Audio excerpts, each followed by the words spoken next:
buntaga ma-inspire kita niining storya sa usa ka Cebuana chef nga nahimong usa ka chef de partie sa usa sa mga dakong restaurant dito sa Estados Unidos.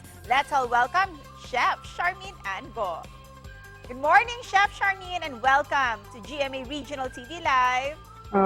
Maayong buntag sa inyong tanan. I want to say hi to my family, friends, and relatives there back in Cebu.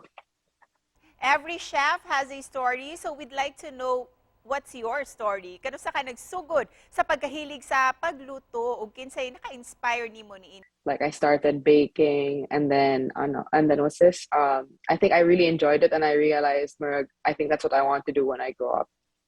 When did you decide that you wanted to pursue being a chef? O yun ba imuhang tibuok family ni? Deciding my career, I actually have a bachelor's degree in business, and then I decided to take a diploma in culinary because I think here there in the Philippines, you can't really become a chef unless you have that piece of paper.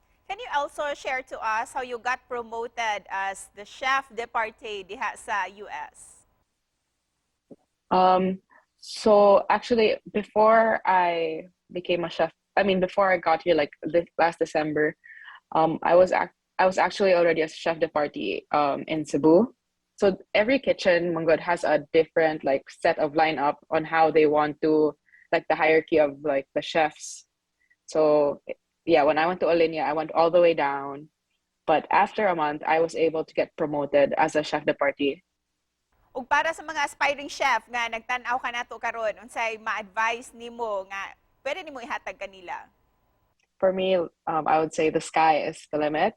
I don't think being a chef is very easy, like because it's a very uncertain path. Like, you don't really know what you're going to get into. A kitchen culture is very, like, every kitchen has their own culture. So sometimes you can feel like you don't belong there, so you have to start again, something like that. So so just for me, it's like, just don't give up. Like, even if, what do you call this? Even if for me, it took me 5 years to even just get to that restaurant. Like, it was nonstop emailing, calling, emailing, Instagram messaging, all that stuff. But I think if you really want something, you're going to do everything you possibly can to achieve that goal. So yeah, just don't give up.